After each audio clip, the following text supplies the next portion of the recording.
Get my camera in the right spot.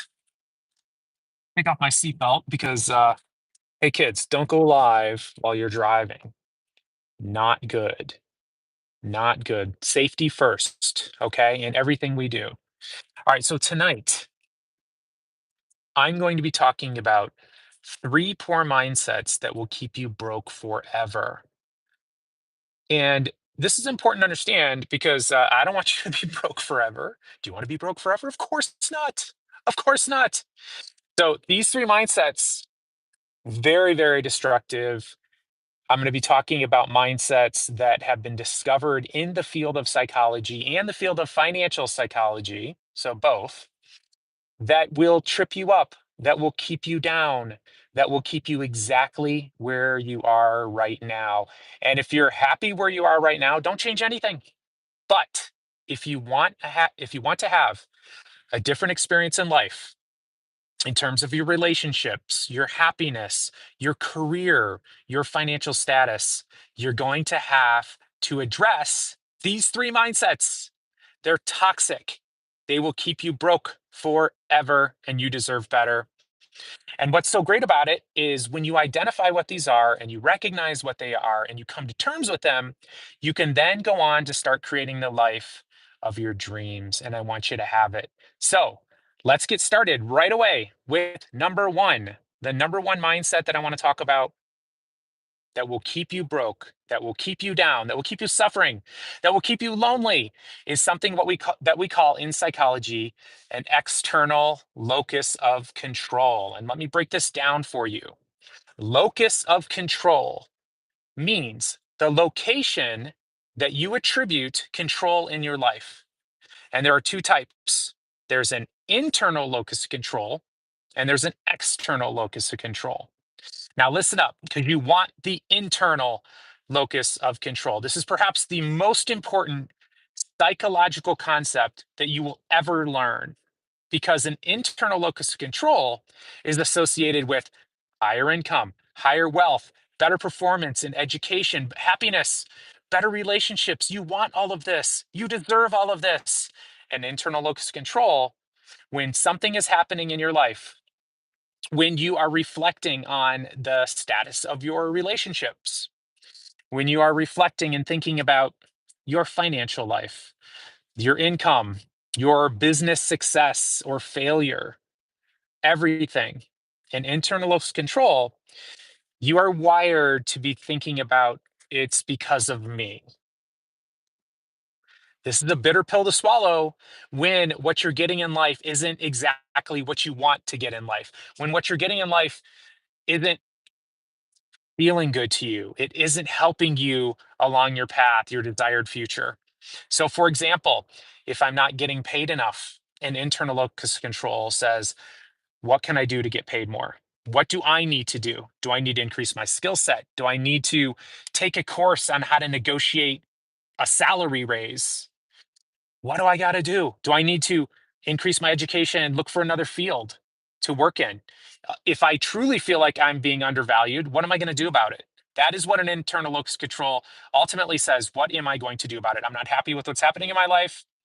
Of course, there are other things I can blame, but I'm not going there. That's an external locus of control. And that is the first poor mindset I want to talk about. An external locus of control. It's the opposite of an internal locus of control. An external locus of control says, I'm not getting paid what I want. It's the system's fault. It's my boss's fault. It's terrible customers. My business failed. It's because of bureaucracy. It's because my business partner cheated and lied and stole from me. Okay. Now, it's because of the government. It's because of greedy politicians. It's because of predatory lenders, banks, etc. And what I want to tell you is that there is no lack of nefarious targets for you to pin the results you're getting in life upon. And what's so difficult about this is it is so seductive. Oh God, it feels so good when you're having trouble in your life to go ahead and pin the blame on someone else. It's a beautiful thing in the short term in terms of how you're feeling about yourself. in terms of your emotional sense of, oh, it's not my fault. Oh, it's a bailout. Okay. So even in circumstances where other people are to blame for part of it, okay, you can think about a marriage or a close relationship. My philosophy is that it's 50-50. So 50% of the problems in your relationship are because of you, at least 50%. That's the best mindset. And what's so fascinating, I've done a lot of work with couples and couples therapy, and geez, I'm in my own relationship with my wife. It's so easy to blame the other person. And most couples who come into therapy blame the other person. You know, it's their fault. If only they were doing something different, then I'd feel better. Then my marriage would be better. So that is the number one mindset you need to change. You got to get rid of the external locus of control, and you have to start cultivating and developing an internal locus of control. Let me know in the comments if you have any questions. Do you agree with what I'm saying? Do you think I'm full of it? Let me know in the comments. I'd love to see what you have to say about it. So, number one, you got to shift that external blame to an internal blame and be gentle. Be nice to yourself. This isn't about beating yourself up. I don't think that helps. But always, always, always be looking for, okay, what can I do about this? And this is this is a shift in mindset you have to make in real time. So, for example, if I walk into the door, which in my home, which is very like this situation is very likely to occur sometime this week, and I get some negative energy from my wife. My wife's a beautiful human being, by the way. This is just what happens. Sometimes people get frustrated with each other. And so if I pick up on some of that, I'll tell you where I'm going to go initially. I'm going to say, oh my gosh, I'm being mistreated. She doesn't see how wonderful I am. Oh, I'm such a good husband and father. Why isn't she showing me gratitude? That's where I want to go. And I want to pin it on her. This is our natural tendency because then I can feel better. But what is the most effective thing to do? Well, the most effective thing to do is to look internally. So when you're seeing your partner who's seems to be having a bad day, whatever, and they're taking it out on you, you might start asking yourself, well, I know that for my wife, I know it's important for her to feel like I care about her and I'm thinking about her. Did I really take the effort that I need to take or should take or took when we were dating to show her that I appreciate her throughout the day? And chances are I haven't. And so I actually have a lot of power to cultivate the type of environment and relationship I want. And that's the best way to look at it. So core mindset number one, external locus of control. You got to get rid of it. Look for ways for you to take radical responsibility in every area of your life, especially the areas in which you want to see change. So that's the first one. The second one I want to talk about, the second poor mindset that will keep you broke forever, goes a little bit deeper. It is something called learned helplessness. So I want to talk about this for a little bit. What is learned helplessness? It's exactly what it sounds like. You have learned in life through your experiences that you are helpless. Okay. Now, this is a really, really dangerous mindset to get stuck in. And I'm going to talk to you a little bit about the experiments that really uncovered this mindset and how it works, because I don't want you to be the subject of this experiment. So, first of all, fair warning, this is an experiment that was done on dogs, and I'm a dog lover. It's not great. Okay. Essentially, the psychologists tortured dogs and then came up with this concept of learned helplessness. And this is what they did. So they put a dog in a cage and they electrified the bottom of the cage, and no escape was possible. So no matter where that dog went in the cage, it would get an electric shot. So, what do you think the dog did? Well, it tried to escape, it ran around, jumped around, barked, whined, and then eventually it just laid down and took it. Okay, this is learned helplessness. This dog learned no matter what I do, escape is impossible. I tried everything. And to survive, the best thing for me to do is to just lay down, conserve energy, and take it. Okay. All right. So that dog, what we would say if we were thinking about human beings, and probably for that dog too, that dog was traumatized. And so if you grew up in a situation where you were poor as a kid, it's nothing you can do about it. It's not like you can go get a job when you're 5 years old, 6 years old, and put food on the table and put yourself in a safe neighborhood. No, you can't do anything about it. And so if you grew up being mistreated, traumatized, okay, you are likely to have developed some sense of learned helplessness. And this is where you shut down. You shut down, you don't bother trying because escape is impossible. Now, what's interesting about the second part of the experiment, and this is so devastating, okay? They did another experiment, but they changed the circumstance. So in the second experiment, half the cage was electrified, there was a little barrier, and then the other half, no electric shock. Then they put new dogs in there. When I say new dogs, okay, I mean dogs that weren't in that first part of that experiment. And that dog was in the electrified part. Oh, woof, woof, woof, jumping around, oof, jumped over to the other side. No electric shock. The dog found a way to escape because escape was right there. All they had to do was jump over that barrier, boom, escape.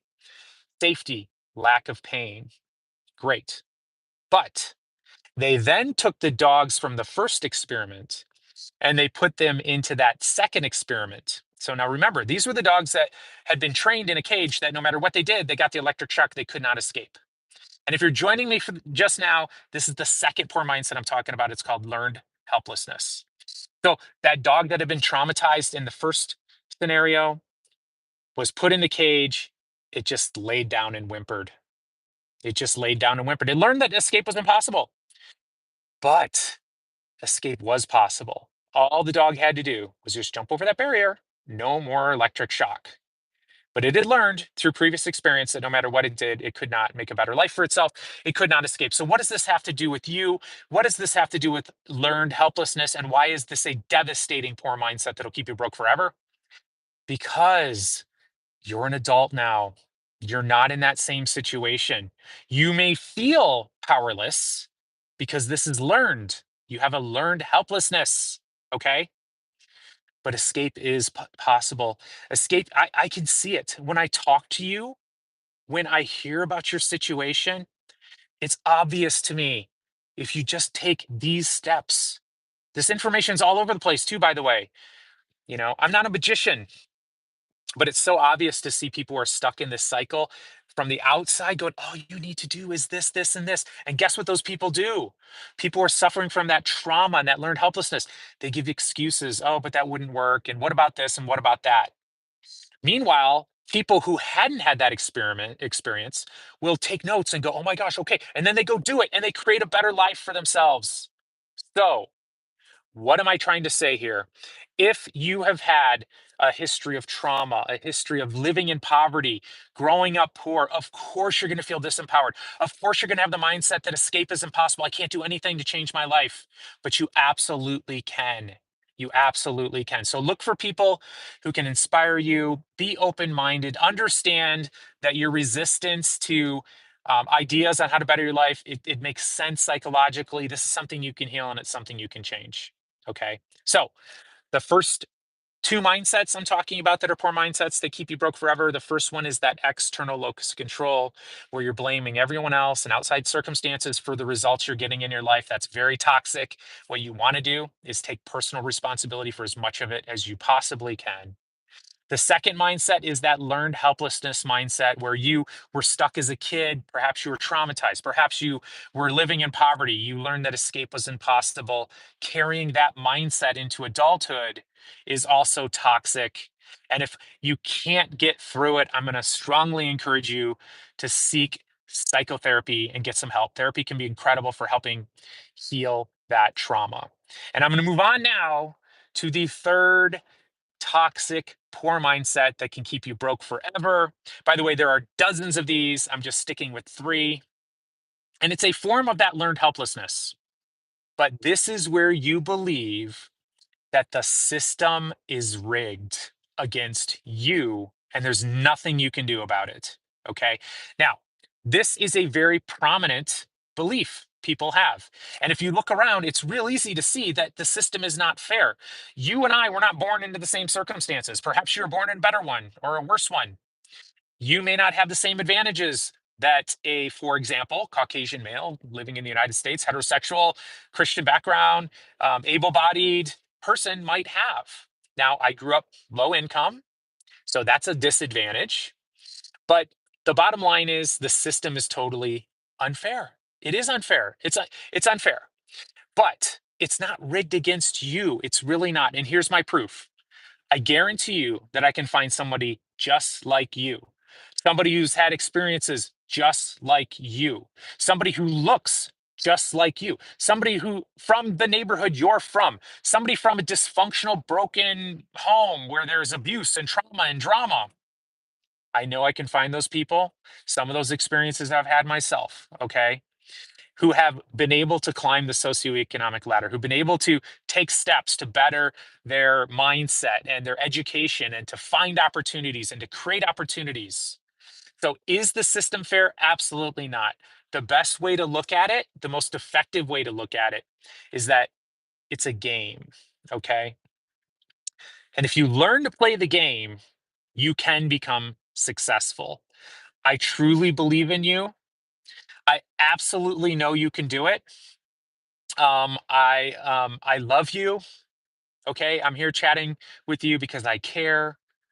So if we're just meeting for the first time, I'm Dr. Brad Klontz. I'm a financial psychologist.